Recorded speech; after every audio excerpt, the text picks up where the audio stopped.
Ouverture du Forum Afrique-Russie depuis ce matin à Sochi. La collaboration agissante entre la Russie et les pays africains en bonne place dans les échanges. Les assises à haute portée économique voient la présence du Premier ministre chef du gouvernement, Julien Nkorebekale. C'est désormais officiel. Justin Zebekale prend les rênes du Conseil national de l'eau et de l'électricité. La passation de charge vient de se dérouler dans les locaux de l'institution en présence de Christian Menyemobam, ministre délégué à l'énergie. Entre éboulements et inondations dans la capitale gabonaise, le spectacle, au-delà d'être triste, suscite quelques interrogations sur l'abondance des pluies ces derniers temps. L'avis d'un météorologue sera connu dans ce journal. Mesdames et messieurs, bonsoir et bienvenue sur Gabon Première. C'est ce mercredi 23 octobre 2019 que s'est ouvert à Sochi en Russie le premier forum Afrique-Russie. 47 chefs d'État prennent part à cette rencontre de haute portée économique. Le chef du gouvernement, Julien Nkorebekale, y est pour représenter le président de la République, Ali Bongo Ondimba. Le condensé des échanges sur place à Sochi au cours de nos prochaines éditions d'Information. Et puis, au Gabon, les fortes précipitations enregistrées depuis le mois de septembre pourraient-elles modifier le climat saisonnier dans notre pays? Dans ce reportage qui va suivre, un météorologue nous édifie sur les conséquences liées à l'abondance des pluies. Marie-Chantal Ndong, Chris Rodolphe, Lebonda. Situé sur la côte atlantique en Afrique centrale à hauteur de l'équateur, le Gabon, pays au climat chaud et humide, comporte deux types de saisons. Précisément les saisons sèches et saisons de pluie. Les précipitations observées ces derniers temps dans la capitale sont considérables et suscitent des interrogations. Moi, je n'en sais rien. En octobre, il devrait y avoir des pluies un peu très légères autant pour moi. Mais là, nous trouvons que c'est tout un contraire. Donc, il voudrait dire qu'en novembre, on risquerait d'avoir peut-être moins de pluie. Et donc, la mi-saison risquerait de ne pas être comme nous le souhaitons, nous les Gabonais, chez nous. Et le changement climatique. Si certaines langues pensent qu'il s'agit des changements climatiques, qu'en est-il du spécialiste? Nous sommes en plein pied dans la grande saison des pluies. C'est la période qui va de septembre à décembre. C'est des pluies, des grandes pluies, ou bien des pluies qui peuvent prendre toute une journée, mais qui ne sont pas forcément des fortes pluies ou des averses en quelque sorte. Il pleut beaucoup au Gabon. Est-ce que c'est dû au changement climatique? Peut-être au niveau de la quantité de précipitations qu'on reçoit, mais sinon, d'emblée, on ne peut pas affirmer que les pluies qu'on reçoit actuellement sont forcément dues au changement climatique. L'ensemble des variations climatiques menace progressivement les données en cours actuellement et ce phénomène pourrait entraîner des dommages importants.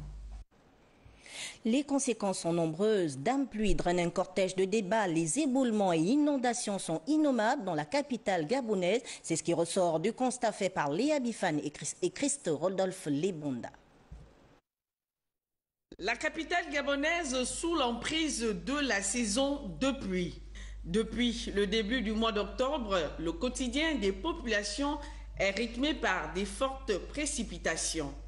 Des adverses qui impactent non seulement la vie des Librevillois, mais s'accompagnent également d'un corollaire de conséquences. Dans certains quartiers, la foudre de Dame pluie rythme avec éboulements, inondations et des dégâts innommables. La vie ici en saison de pluie, c'est vraiment une vie vraiment infernale. C'est vraiment un carnage avec toujours la tombée de pluie. Parce que quand il y a la tombée de pluie, encore où, lorsque le ciel dessine déjà qu'il y aura la pluie, que nous allons toujours souffrir toujours de l'inondation. Les inondations tous les jours, on vit très mal ici. Environnement, les enfants sont tout le temps malades. Ça ne va pas du tout. La météo de plus en plus capricieuse contraint alors les populations qui n'ont pas intégré cette culture dans leurs mœurs à faire des prévisions météorologiques, une source véritable de connaissance du temps. On parle économie. Le ministre de la promotion de la bonne gouvernance était en séance de travail avec le représentant du Fonds monétaire international. Les questions relatives à l'organisation prochaine d'un atelier axé sur la bonne gouvernance et la représentation de la feuille de route du dit ministère ont constitué la trame des échanges. Annie Kankassa, Eric Mokoko. C'est un prélude à l'organisation prochaine d'un atelier relatif au rôle et missions des uns et des autres sur les mécanismes de bonne gouvernance qu'une séance de travail a eu lieu entre le responsable du Fonds monétaire international et le ministre en charge de la promotion de la bonne gouvernance et de la lutte contre la corruption et l'évaluation des politiques publiques. Nous avons eu une séance de travail ce matin. Elle consistait essentiellement à leur décliner notre feuille de route et susciter de leur part des observations concrètes. Donc c'est un peu dans ce cadre-là que nous avons parlé d'un atelier. Un atelier qui envisage de faire l'état des lieux de la bonne gouvernance dans notre pays. Tout ce qui a été déjà fait dans le cadre de la bonne gouvernance. De la sorte, nous allons regarder ce qui est bien et nous allons aussi regarder ce qui n'a pas réussi. Et nous allons voir comment redresser les choses pour l'avenir. Le FMI rassure quant au caractère de succès envisagé par la prochaine rencontre. Nous sommes prêts à aider au ministère à préparer cet atelier. On passera en série de matériels, de notre connaissance internationale des améliorations de la gouvernance et des luttes contre la corruption au ministre, mais aussi d'avoir des réunions techniques et des suivis techniques pour aider au ministère à faire son travail et à atteindre son objectif.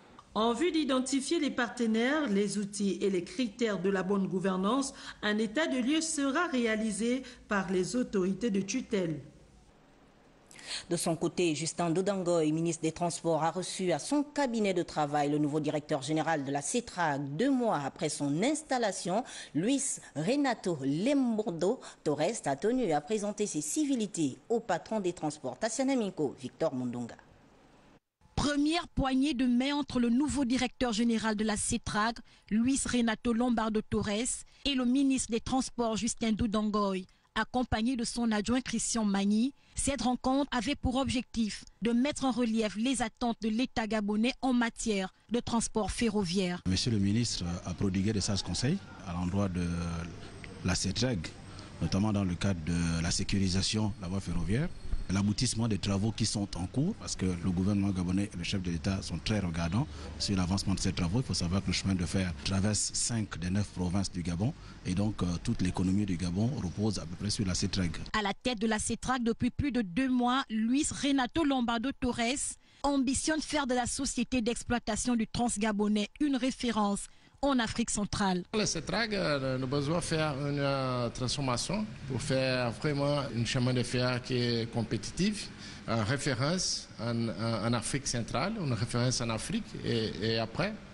notre plan d'investissement c'est complet et notre plan de formation de notre cadre, de notre salarié, nous pouvons faire une référence mondiale à transport des charges et au chemin de fer. Cette rencontre fera suite à une réunion de travail très prochainement entre le ministre des Transports et le nouveau directeur général de la CETRAG en vue d'évoquer les aspects sociaux sur le programme de remise à niveau du chemin de fer gabonais.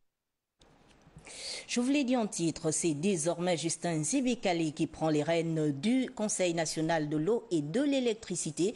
La passation de charge vient d'avoir lieu en présence du ministre délégué à l'énergie, Christian Menvi Mobam. Le nouveau directeur général a pour mission d'apporter les améliorations dans le fonctionnement du service public en ce qui concerne la gestion des réseaux d'eau et d'électricité. Mirandangé, Alexandre Kogé.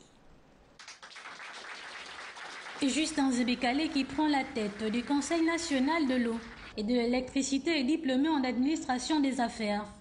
Précédemment directeur technique de cet organisme du ministère de l'énergie et des ressources hydrauliques, il entend poursuivre la dynamique impulsée par son prédécesseur. Pour la réussite du nouveau challenge du CNE, notre grande équipe constituée par la direction générale, l'agence comptable et la présidence du conseil d'administration sera unie et travaillera dans le respect, la synergie, la loyauté et la détermination.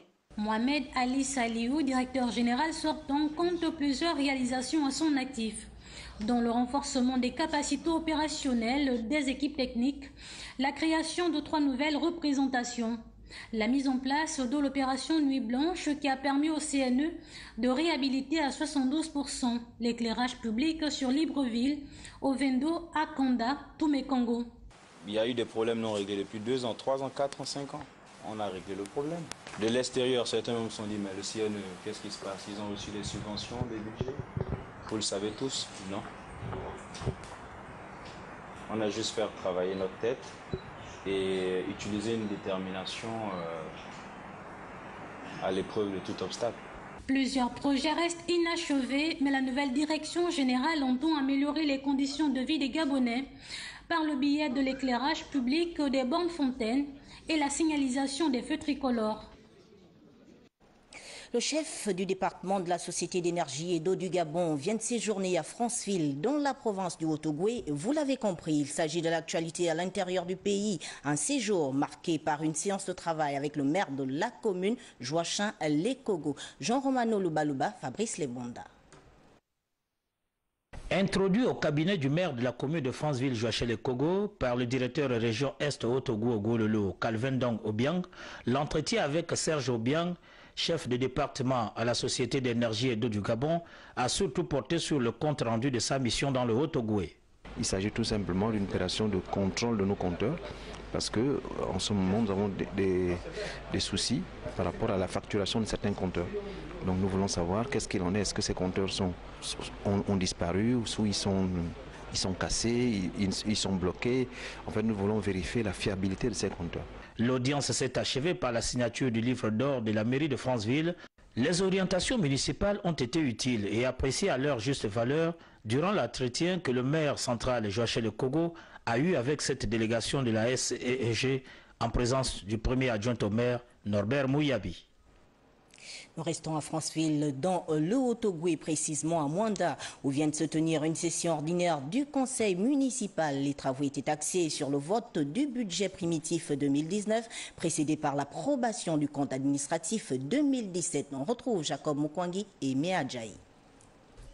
Le go de cette double session a été donné par l'examen et l'approbation du compte administratif 2017, gestion validée par acclamation par l'ensemble des conseillers, 42 sur 33 présents.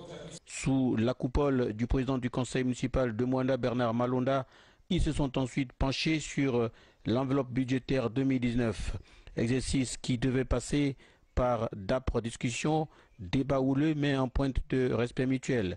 Au final, vote par acclamation de 963 558 996 francs CFA, en baisse d'un peu plus de 42 millions par rapport à 2018. Nous avons évoqué plusieurs sujets qui concernent donc la construction de quelques édifices, la construction de quelques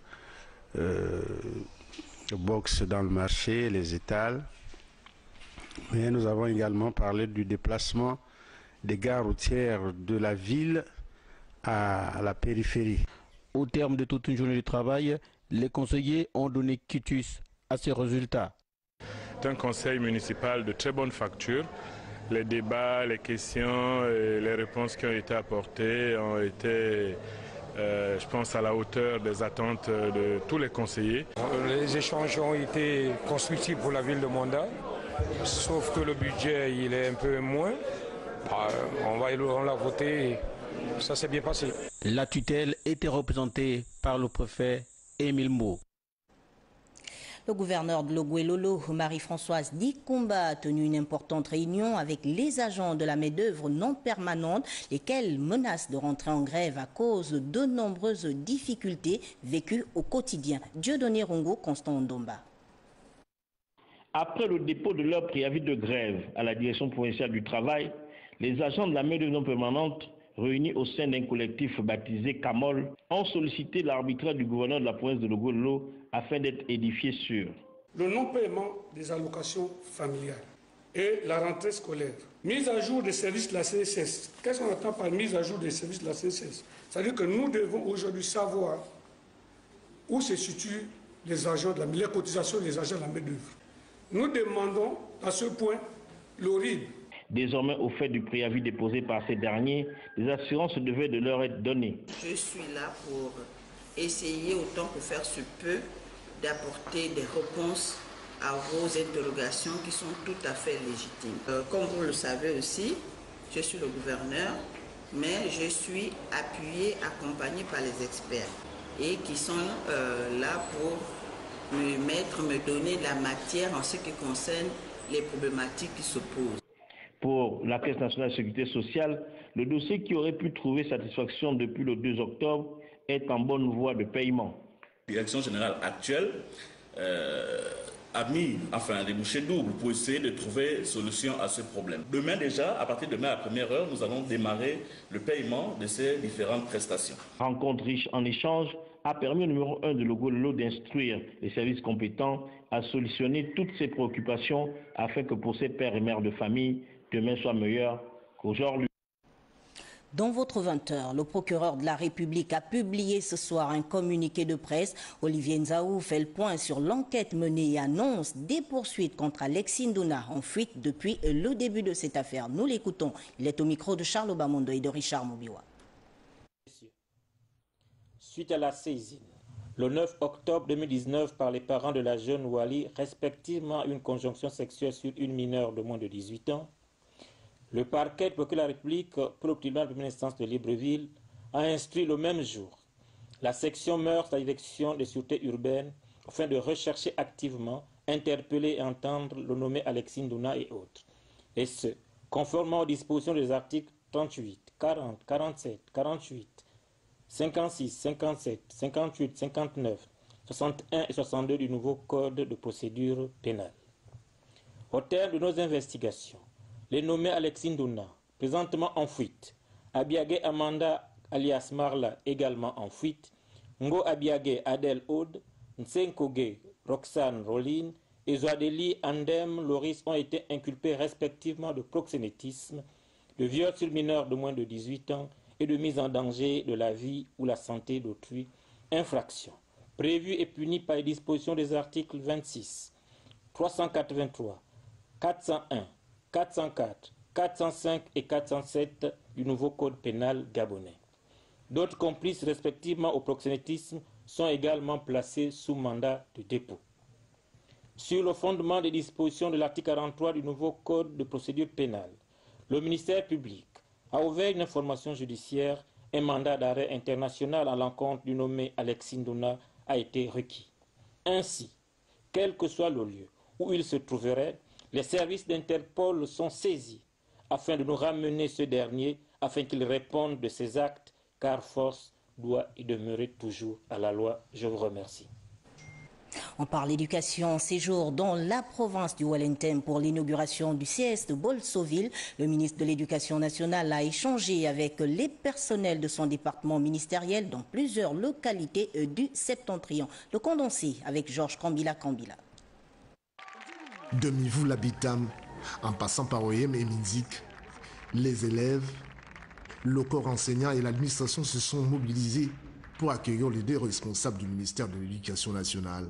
Nous le ressentons comme une marque d'encouragement à nos efforts et une attention particulière que vous accordez à notre bassin pédagogique d'une part, et d'autre part, votre présence est perçue par la totalité de la communauté éducative comme un symbole d'espoir. La visite qui s'est déroulée en ce début d'année académique a permis aux membres du gouvernement de faire le constat de la rentrée scolaire. Nous sommes rendus compte que la rentrée de classe est bel et bien effective dans la province du Wellington. Cette partie où nous sommes passés, les cours ont bel et bien commencé, les professeurs sont là, les enseignants sont là, et les cours ont commencé. Bien au-delà des sages conseils qu'il a prodigués aux personnalités de l'éducation nationale de la province du Wellington, Michel Menga et Yolande Nyonda se sont rendus sur le terrain, toute chose qui a confirmé les doléances des uns et des autres. Les problèmes récurrents que nous connaissons ont été exposés. Nous avons constaté le cadre à l'intérieur duquel nos collaborateurs évoluent. Nous avons pris note. Nous allons constituer des dossiers pour les présenter à qui. Après la province du Wellington, D'autres provinces vont également recevoir le ministre de l'Éducation nationale. De leur côté, les chefs d'établissement public Port-Gentil dans la province de l'Ogooué maritime du secondaire, récemment nommés ou promus, ont été officiellement installés par le gouverneur de province, Marius Nyonda, pour les détails. C'est le lycée Joseph Amburo-Avaro qui a servi de cadre à la cérémonie d'installation des nouveaux chefs d'établissement secondaire et personnel d'encadrement, présidée par le gouverneur de province en présence des responsables de l'éducation nationale enseignants. Irmine Dutsona épouse Manfumbi, nouveau proviseur du lycée Joseph Amburo-Avaro, et Kizito Mezui Akwe, nouveau principal du CES du parc, ont été installés selon la formule d'usage par le gouverneur. Et en vertu des pouvoirs qui me sont conférés, je vous installe dans vos fonctions le proviseur du lycée Joseph Amburo-Avaro. Au nom du président de la République et en vertu des pouvoirs qui me sont conférés, je vous installe dans vos fonctions de principal du CES du parc. Succédant au gouverneur, la directrice d'académie provinciale procédera tour à tour aux installations des censeurs vie scolaires 1 et 2 du lycée Tuyaf Bandonza et de l'intendante du CS du parc. La seule façon de remercier Monsieur le Président de la République, chef d'État, qui a bien voulu vous confier ces charges, c'est de travailler avec abnégation. Soyez à l'écoute du personnel placé sous votre autorité, du personnel d'encadrement, des enseignants et même ceux des apprenants qui viendront de temps en temps pour soulever leurs préoccupations. Il revient aux nouveaux responsables de poursuivre le travail de leurs prédécesseurs en maintenant haut les résultats enregistrés ces dernières années. Et puis en bref, sachez que le ministre de la fonction publique, Madeleine Baird, assurant l'intérim du ministre de la promotion, de l'intégration de la femme au développement, Priscaco, a reçu les associations qui luttent contre les violences faites aux femmes. C'est dans la continuité de l'action du gouvernement de la République dans la mise en œuvre d'une place stratégique de lutte contre les violences faites aux femmes que cette rencontre a eu lieu en présence des membres du cabinet du ministre Co. Et puis, sur ce plateau, un invité, il s'agit de Christian Ebosola Reliwa. Vous êtes le président de l'association Gabon Perspective. Bonsoir. Bonsoir, madame. Vous êtes gabonais résident en France depuis 1975, 40 ans sensiblement, plus de 10 ans que vous n'avez pas mis pied au Gabon et vous avez subitement décidé de revenir. Pourquoi rentrer chez soi? C'est l'amour de la patrie, ce cordon ombilical que nous n'avons jamais coupé. Désireux de prendre sa part dans l'entrepreneuriat, les belles perspectives du développement de la nation. Nous sommes désirés d'entraîner avec nous les Gabonais de la diaspora. Ils sont nombreux à vouloir revenir au Gabon, à la recherche d'une opportunité sincère pour le retour au pays. Gabon Perspective pense que la place, la première qui est la nôtre, c'est au Gabon et point ailleurs. Nous devons d'abord exister ici pour pouvoir exister ailleurs. Quel sens donnez-vous alors à cette démarche? Elle est d'abord politique, elle est douée de beaucoup d'émotions. La politique, pourquoi? Parce qu'elle est à l'origine des belles choses qui sont dans notre pays. Nous pensons que le Gabon est notre paradis. Donc nous devons dans un premier temps être tous animés de bonnes synergies, entretenir le vivre ensemble pour pouvoir demain profiter des bonnes retombées qui seront les nôtres. Vous avez été un activiste après l'élection de 2016, vous avez marché. Aujourd'hui, vous décidez de rentrer. Quel sens avez-vous tiré en fait les conclusions de votre activisme? Aujourd'hui, nous pensons que le vivre ensemble doit dépasser les clivages. Nous devons apprendre à travailler en synergie. La culture de l'ensemble. Nous pensons vraiment que revenir au Gabon, apporter nos expériences. Aujourd'hui, au niveau de la diaspora, une peur gangrène les nôtres. Cette volonté de revenir est freinée par des peurs diffuses qui sont développées ici et là. Beaucoup ne peuvent plus rentrer parce qu'ils ont peur. Ils ont peur de quoi? Nous avons initié ce premier voyage pour démontrer qu'il est possible de revenir au Gabon, rencontrer les Gabonais. Nous nous sommes déplacés où nous voulons, nous avons pu exister.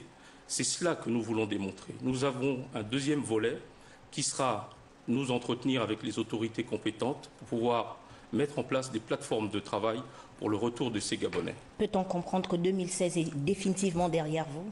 Pour nous, L'avenir compte. Nous avons au sommet de l'État quelqu'un qui démontre des nouveaux paradigmes. Nous devons les embrasser jusqu'à leur éclosion. C'est important et nous en profitons d'ailleurs pour lui souhaiter un prompt rétablissement. Nous devons accompagner cet homme qui nous démontre un certain nombre de choses. Nous devrons, nous, en pleine possession de nos moyens de locomotion, avoir honte de rester les bras croisés, assis. Nous devons aller de l'avant. Nous devons ensemble trouver demain, enfin aujourd'hui, les méthodes et les moyens pour nous projeter dans un avenir meilleur. Vous avez pu acquérir de l'expérience en terre étrangère. Est-ce qu'aujourd'hui, vous trouvez que le moment est arrivé pour mettre votre expérience au service du Gabon? Il n'y a jamais de bon moment que le présent pour revenir mettre toute notre expérience. Cette volonté de revenir ici a toujours été présente. Mais aujourd'hui, nous pensons que demain commence aujourd'hui. Nous devons initier chaque pas, les uns après les autres, pour entretenir les belles perspectives de demain. Je pense sincèrement que le paradis, c'est le Gabon. Tous les étrangers ne le savent que trop. Nous devons convaincre les autochtones de cette réalité. Ce sera un autre volet qui sera le nôtre. À travers ces paroles, peut-on conclure que c'est un retour définitif? Définitif, non. Ce premier contact était à la démonstration de faire comprendre que nous pouvons revenir. Nos frères de la diaspora comprendront qu'il est possible de revenir. Les autorités compétentes nous l'ont affirmé. Nous sommes entretenus avec des Gabonais. Nous avons vu ceux qui nous ont précédés lors du dialogue. Nous avons rencontré des opérateurs économiques, des personnes actives sur le territoire. De belles choses se préparent au Gabon. Qu'est-ce que vous attendez concrètement des autorités gabonaises? Lors de notre prochain déplacement, la plateforme de travail qui sera mise, nous attendons d'eux les moyens adéquats pour pouvoir initialiser une démarche, on va dire, le grand nom, une perspective de masse. Parce qu'aujourd'hui, nous allons à tâtons de manière individuelle. Nous voulons faire du traitement de masse lors de notre prochain voyage. Merci d'être passé sur le plateau de Gabon Première. Je rappelle aux téléspectateurs que vous êtes Guy Christian Ebossa Reliwa. Vous êtes le président de l'association Gabon Perspective. Madame, je vous en remercie. On en vient à l'actualité relative à l'enrôlement des enfants dépourvus d'acte de naissance. La campagne vient de démarrer à la mairie du 1er arrondissement. L'opération est supervisée par l'ONG ACAD Gabon en collaboration avec le tribunal de Libreville et les différentes communes Charles-Obamondo et Daringeng. Honneur, dignité et citoyenneté.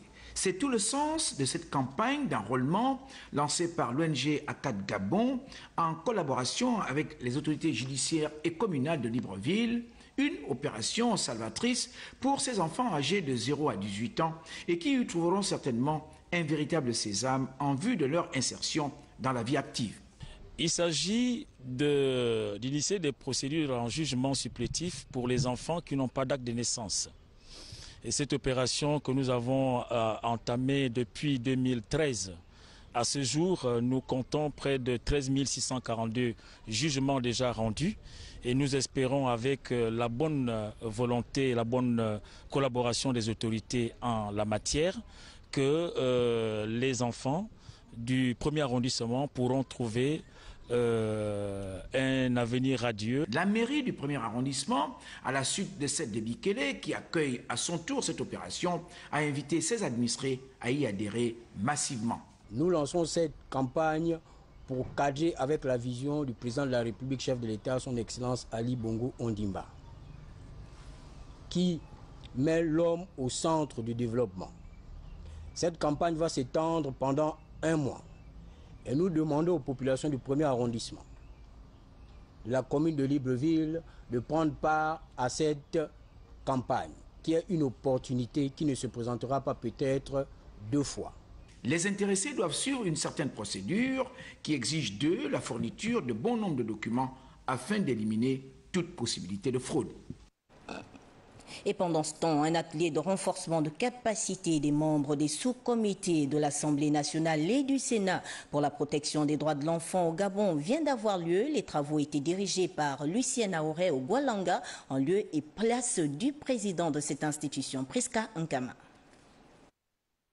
Organisé par le Fonds des Nations Unies pour l'enfance, en abrégé UNICEF, en partenariat avec le ministère de la Justice, cet atelier de renforcement de capacité à l'endroit des sous-comités de l'Assemblée nationale et du Sénat pour la protection des droits de l'enfant au Gabon avait pour but d'informer aux parlementaires de la commémoration du 30e anniversaire sur la Convention des droits de l'enfant. Cet événement se tiendra à Libreville le 29 novembre prochain. Une sensibilisation aussi globalement sur comment le rôle des parlementaires pour appuyer le plaidoyer et au niveau de la réforme législative, mais aussi au niveau des finances publiques sensibles aux enfants. Au cours de cette rencontre, les parlementaires ont été édifiés sur des thèmes en rapport avec l'implication des parlementaires dans la protection de l'enfant, à savoir l'intégration des traités internationaux, la mise en place des lois et politiques qui traitent des questions spécifiques liées à l'enfant, notamment la nutrition, la vaccination, la vie en famille, la création des parlements pour enfants. Occasion pour le président du sous-comité du Sénat de livrer son sentiment. Au niveau des textes internationaux qui ont été ratifiés par l'État particulier au Gabon, nous avons eu des recommandations qui nous permettent aussi de prendre des textes parallèles d'application et mettre en œuvre les différents mécanismes qui ont été dictés par les conventions qui ont été ratifiées par le Gabon. Notons que le Gabon devra présenter son rapport d'activité sur la protection de l'enfant en 2021. Du sport pour la boucle de cette édition d'information, démarrage du championnat national de football, l'édition 2019-2020. Une date consensuelle reste cependant à trouver entre la tutelle et les principaux acteurs. Suivant le reportage de Georges-Alexis Bada sur les images de Vincent Gabina.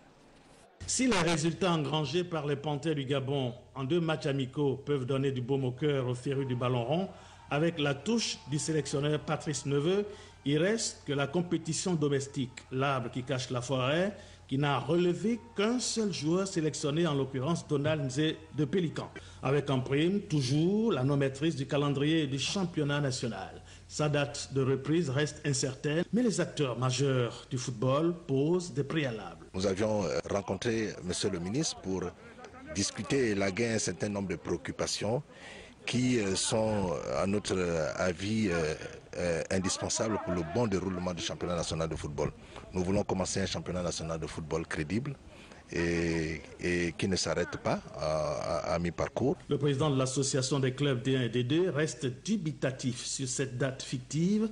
Trop d'aléas techniques se dressent sur la mise en route de ce championnat. Le ministre nous a dit qu'il devait avoir un cahier de charges avant le début du championnat de première et deuxième division. Nous pensons qu'en une semaine avant le début du championnat national de première et deuxième division, ce cahier de charges, à notre avis, n'est pas le bienvenu. On aurait souhaité que ce cahier arrive à l'intersaison pour nous permettre de voir et de décider si oui ou bien tel ou tel club peut respecter ce cahier de charges. Plus le calendrier s'étend dans la durée avec la souffrance des clubs au plan financier qui devront entretenir des joueurs et staff techniques sans activité de compétition, une situation récurrente. Chaque saison avec son lot d'incertitudes et pour quel type de championnat en définitive.